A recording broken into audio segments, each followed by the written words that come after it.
The Meditations of Marcus Aurelius, by Marcus Aurelius Antoninus, translated by George Long, Chapter 9. He who acts unjustly acts impiously.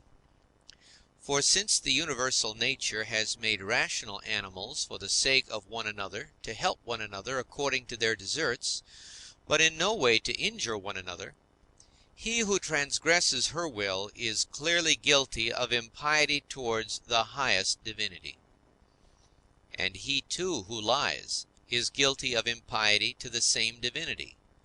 For the universal nature is the nature of things that are, and things that are have a relation to all things that come into existence. And further, this universal nature is named truth, and is the prime cause of all things that are true. He then who lies intentionally is guilty of impiety, inasmuch as he acts unjustly by deceiving. And he who also lies unintentionally, inasmuch as he is at variance with the universal nature, and inasmuch as he disturbs the order by fighting against the nature of the world, for he fights against it who is moved of himself to that which is contrary to truth, for he had received powers from nature through the neglect of which he is not able now to distinguish falsehood from truth. And indeed, he who pursues pleasure as good and avoids pain as evil is guilty of impiety.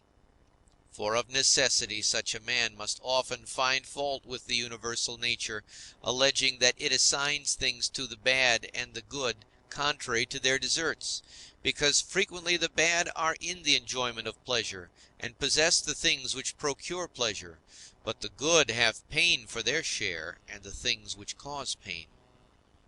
And further, he who is afraid of pain will sometimes also be afraid of some things which will happen in the world, and even this is impiety.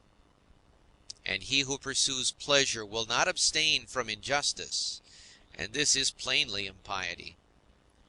Now with respect to the things toward which the universal nature is equally affected, for it would not have made both unless it was equally affected towards both, towards these they who wish to follow nature should be of the same mind with it, and equally affected. With respect to pain then and pleasure, or death and life, or honor and dishonor, which the universal nature employs equally, whoever is not equally affected is manifestly acting impiously. And I say that the universal nature employs them equally, instead of saying that they happen alike to those who are produced in continuous series, and to those who come after them by virtue of a certain original movement of Providence, according to which it moved from a certain being to this ordering of things, having conceived certain principles of the things which were to be, and having determined powers productive of beings and of changes and of such like successions. It would be a man's happiest lot to depart from mankind without having had any taste of lying and hypocrisy and luxury and pride. However, to breathe out one's life when a man has had enough of these things is the next best voyage, as the saying is. Hast thou determined to abide with vice, and has not experience yet induced thee to fly from this pestilence? For the destruction of the understanding is a pestilence, much more indeed than any such corruption and change of this atmosphere which surrounds us. For this corruption is a pestilence of animals, so far as they are animals, but the other is a pestilence of men, so far as they are men. Do not despise death, but be well content with it, since this too is one of those things which nature wills. For such as it is to be young and to grow old, and to increase and to reach maturity, and to have teeth and beard and gray hairs, and to beget and be pregnant, and to bring forth, and all the other natural operations which the seasons of thy life bring, such also is dissolution. This, then, is consistent with the character of a reflecting man, to be neither careless nor impatient, nor contemptuous with respect to death, but to wait for it as one of the operations of nature. As thou now waitest for the time when the child shall come out of thy wife's womb, so be ready for the time when thy soul shall fall out of this envelope. But if thou requirest also a vulgar kind of comfort which shall reach thy heart, thou wilt be made best reconciled to death by observing the objects from which thou art going to be removed, and the morals of those with whom thy soul will no longer be mingled. For it is no way right to be offended with men, but it is thy duty to care for them and to bear with them gently, and yet to remember that thy departure will be not from men who have the same principles as thyself. For this is the only thing, if there be any, which could draw us the contrary way and attach us to life, to be permitted to live with those who have the same principles as ourselves. But now thou seest how great is the trouble arising from the discordance of those who live together, so that thou mayest say, Come quick, O death, lest perchance I too should forget myself. He who does wrong against himself. He who acts unjustly to himself, because he makes himself bad. He often acts unjustly who does not do a certain thing, not only he who does a certain thing. Thy present opinion, founded on understanding, and thy present conduct, directed to social good, and thy present disposition of contentment with everything which happens, that is enough. Wipe out imagination. Check desire. Extinguish appetite. Keep the ruling faculty in its own power. Among the animals which have not reason, one life is distributed.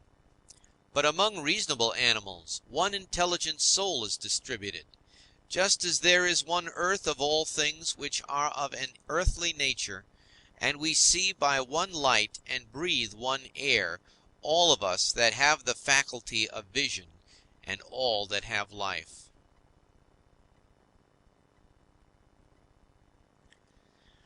All things which participate in anything which is common to them all move towards that which is of the same kind with themselves. Everything which is earthly turns toward the earth. Everything which is liquid flows together. And everything which is of an aerial kind does the same, so that they require something to keep them asunder, and the application of force.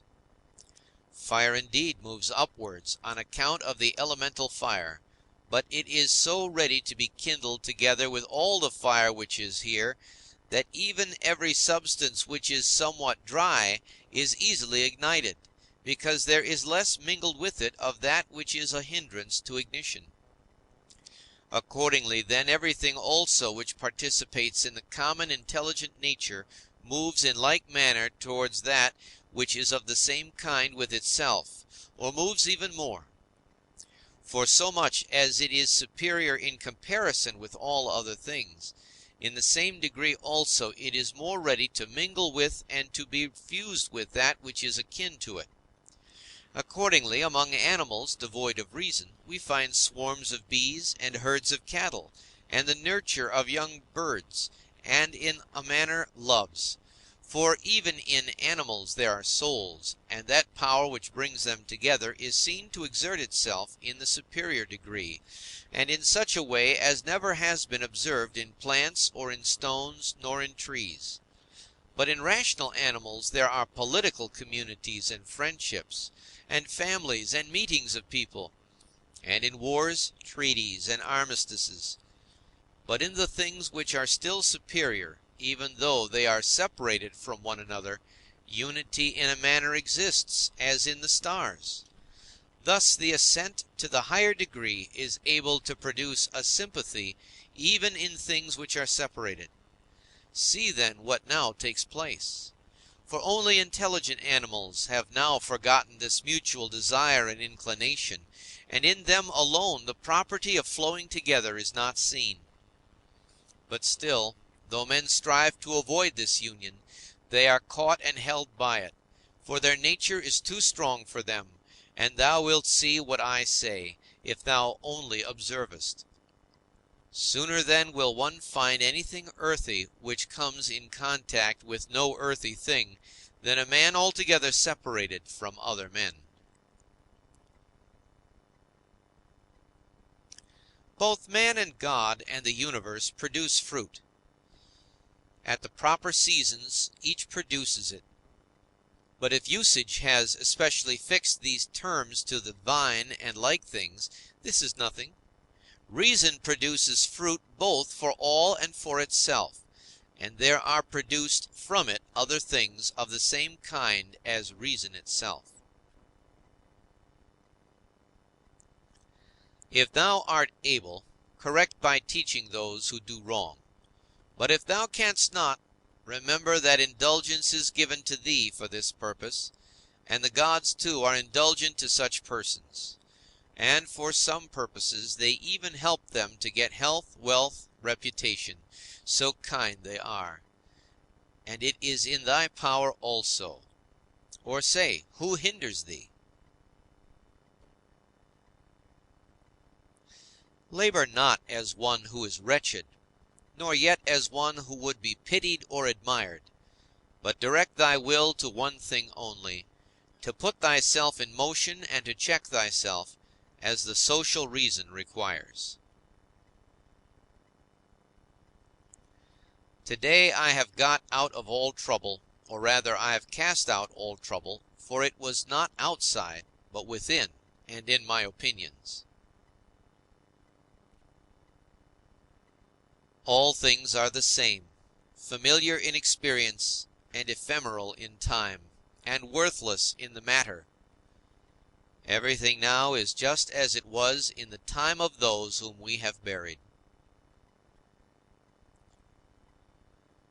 Things stand outside of us, themselves by themselves, neither knowing aught of themselves, nor expressing any judgment.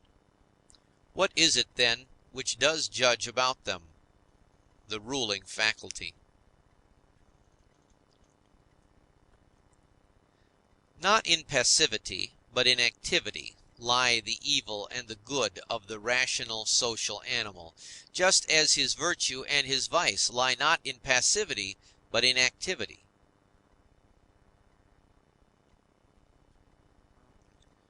For the stone which has been thrown up, it is no evil to come down, nor indeed any good to have been carried up.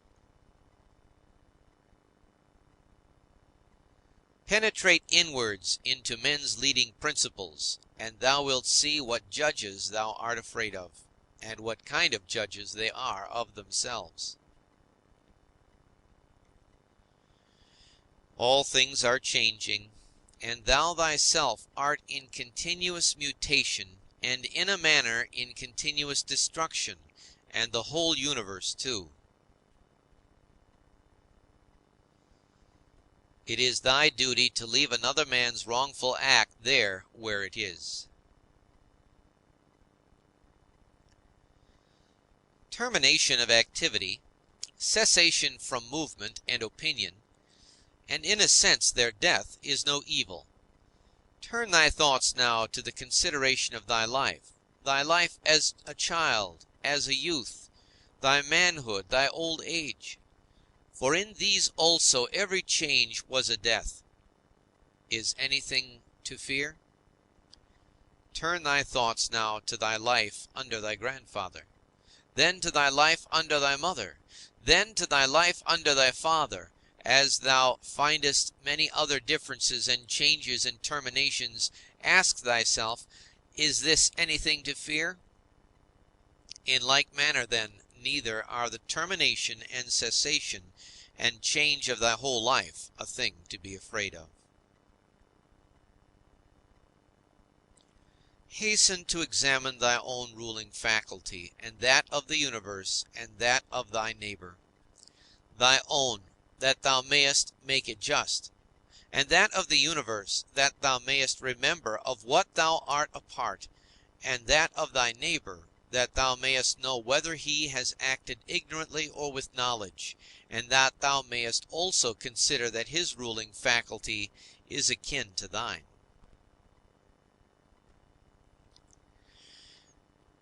As thou art thyself a component part of a social system, so let every act of thine be a component part of social life. Whatever act of thine, then, has no reference, either immediately or remotely, to a social end, this tears asunder thy life, and does not allow it to be one, and is of the nature of a mutiny, just as when in a popular assembly a man acting by himself stands apart from the general agreement. Quarrels of little children and their sports, and poor spirits carrying about dead bodies, such is everything. And so what is exhibited in the representation of the mansions of the dead strikes our eyes more clearly. Examine into the quality of the form of an object, and detach it altogether from its material part, and then contemplate it. Then determine the time, the longest which a thing of this peculiar form is naturally made to endure.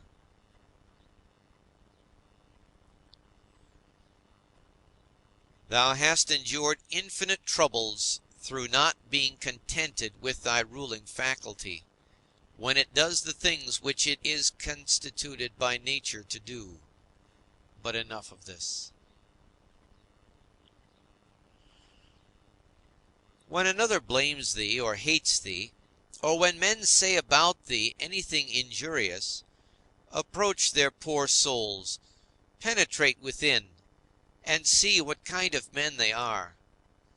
Thou wilt discover that there is no reason to take any trouble that these men may have this or that opinion about thee. However, thou must be well disposed towards them, for by nature they are friends. And the gods too aid them in all ways, by dreams, by signs, toward the attainment of those things on which they set a value.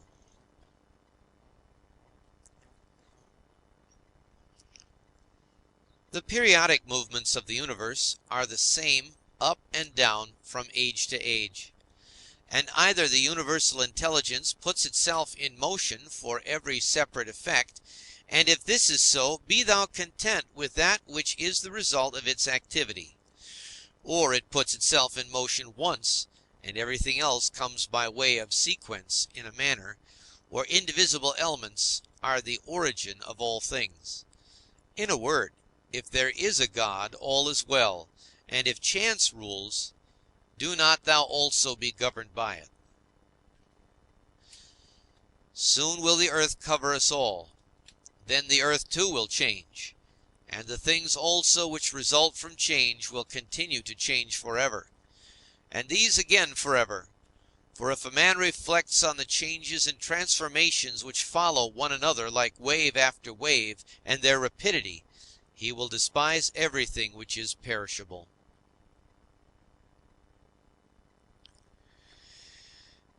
The universal cause is like a winter torrent. It carries everything along with it.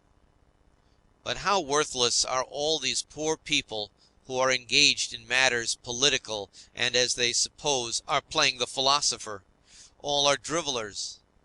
Well, then, man, do what nature now requires. Set thyself in motion, if it is in thy power, and do not look about thee to see if anyone will observe it, nor yet expect Plato's Republic. But be content if the smallest thing goes on well, and consider such an event to be no small matter. For who can change men's opinions?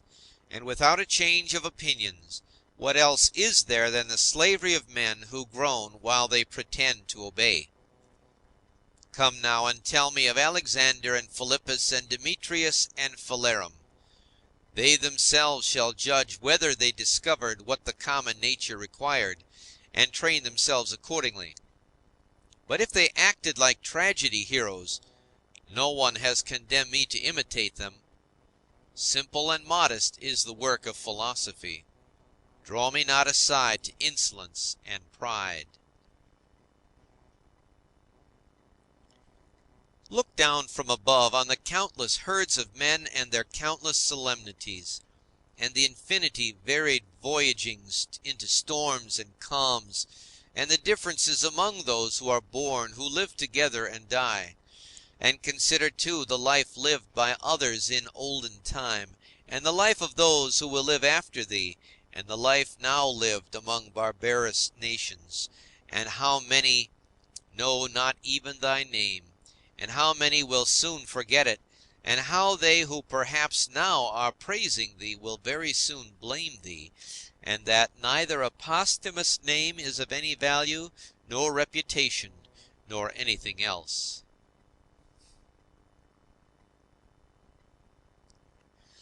Let there be freedom from perturbations with respect to the things which come from the external cause.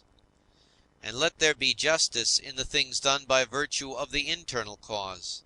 That is, let there be movement and action terminating in this, in social acts, for this is according to thy nature.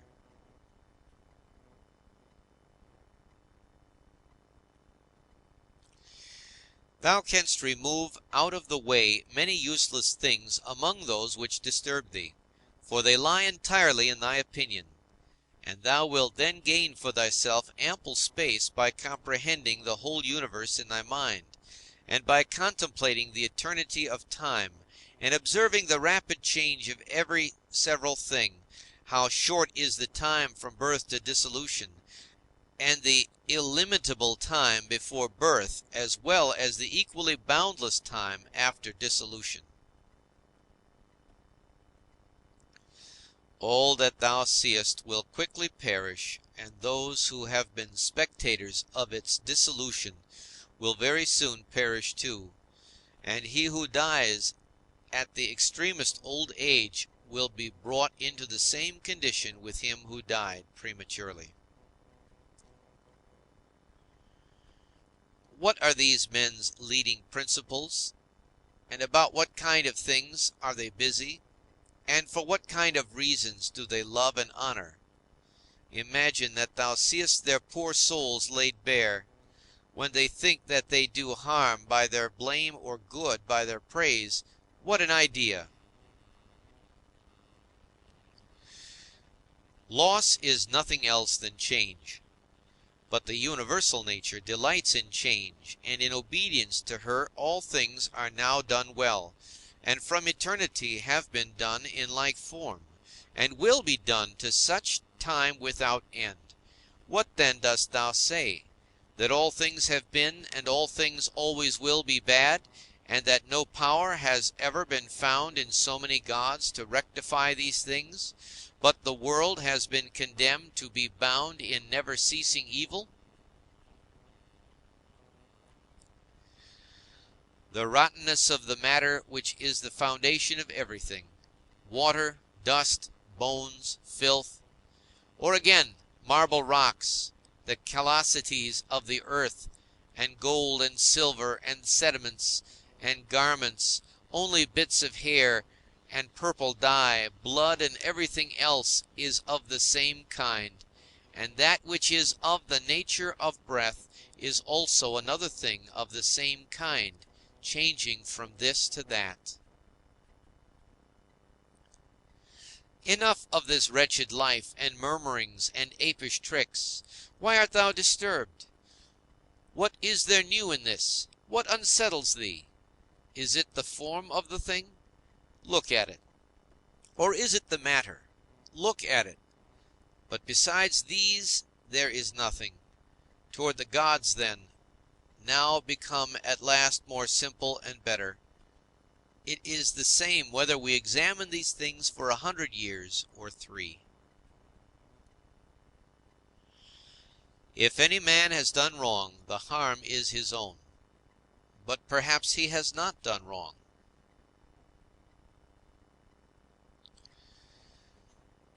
Either all things proceed from one intelligent source, and come together as in one body, and the part ought not to find fault with what is done for the benefit of the whole, or there are only atoms, and nothing else than mixture and dispersion. Why then art thou disturbed? Say to the ruling faculty, art thou dead? Art thou corrupted? Art thou playing the hypocrite? Art thou become a beast? Dost thou herd and feed with the rest?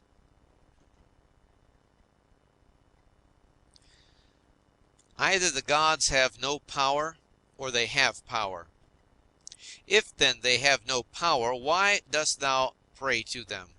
But if they have power, why dost thou not pray for them to give thee the faculty of not fearing any of the things which thou fearest, or of not desiring any of the things which thou desirest, or not being pained at anything, rather than pray that any of these things should not happen or happen? For certainly if they can cooperate with men, they can cooperate for these purposes. But perhaps thou wilt say the gods have placed them in thy power. Well then, is it not better to use what is in thy power like a free man than to desire in a slavish and abject way what is not in thy power? And who has told thee that the gods do not aid us even in the things which are in our power? Begin then to pray for such things, and thou wilt see. One man prays thus: how shall I be able to lie with that woman? Do thou praise thus: how shall I not desire to lie with her? Another prays thus: how shall I be released from this? Another prays: how shall I not desire to be released? Another thus: how shall I not lose my little son? Thou thus: how shall I not be afraid to lose him? In turn thy prayers this way, and see what comes. Epicurus says, in my sickness my conversation was not about my bodily sufferings, nor, says he, did I talk on such subjects to those who visited me, but I continued to discourse on the nature of things as before, keeping to this main point, how the mind, while participating in such movements as go on in the poor flesh, shall be free from perturbations and maintain its proper good. Nor did I, he says, give the physicians an opportunity of putting on solemn looks, as if they were doing something great, but my life went on well and happily. Do then the same that he did, both in sickness, if thou art sick, and in any other circumstances. For never to desert philosophy in any events that may befall us, nor to hold trifling talk either with an ignorant man or with one unacquainted with nature, is a principle of all schools of philosophy, but to be intent only on that which thou art now doing, and on the instrument by which thou dost it.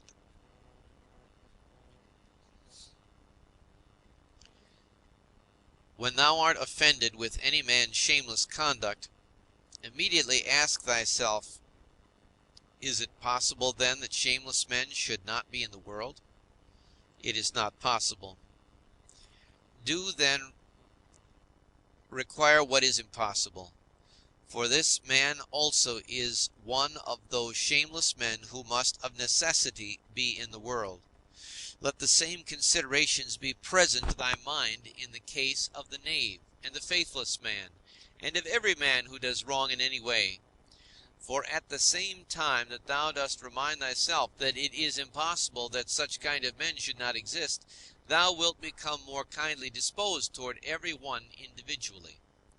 It is useful to perceive this too, immediately when the occasion arises, that virtue nature has given to man to oppose to every wrongful act. For she has given to man, as an antidote against the stupid man, mildness, and against another kind of man some other power. And in all cases it is possible for thee to correct thy teaching the man who is gone astray. For every man who errs misses his object and is gone astray. Besides, wherein hast thou been injured?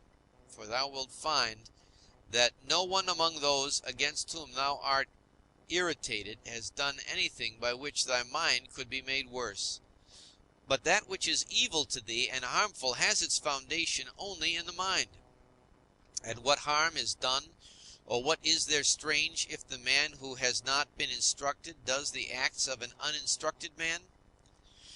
Consider whether thou shouldest not rather blame thyself, because thou didst not expect such a man to err in such a way. For thou hast means given thee by thy reason to suppose that it was likely that he would commit this error, and yet thou hast forgotten and art amazed that he has erred. But most of all, when thou blamest him as a father or ungrateful, turn thyself, for the fault is manifestly thy own. Whether thou didst trust that a man who had such a disposition would keep his promise, or when conferring thy kindness thou didst not confer it absolutely, nor yet in such a way as to have received from thy very act all the profit. For what more dost thou want when thou hast done a man a service? Art thou not content that thou hast done something comfortable to thy nature, and dost thou seek to be paid for it? Just as if the eye demanded a recompense for seeing, or the feet for walking. For as these members are formed for a particular purpose, and by working according to their several constitutions, obtain what is their own, so also as man is formed by nature to acts of benevolence, when he has done anything benevolent, or in any other way conducive to the common interest, he has acted conformably to his constitution, and he gets what is his own.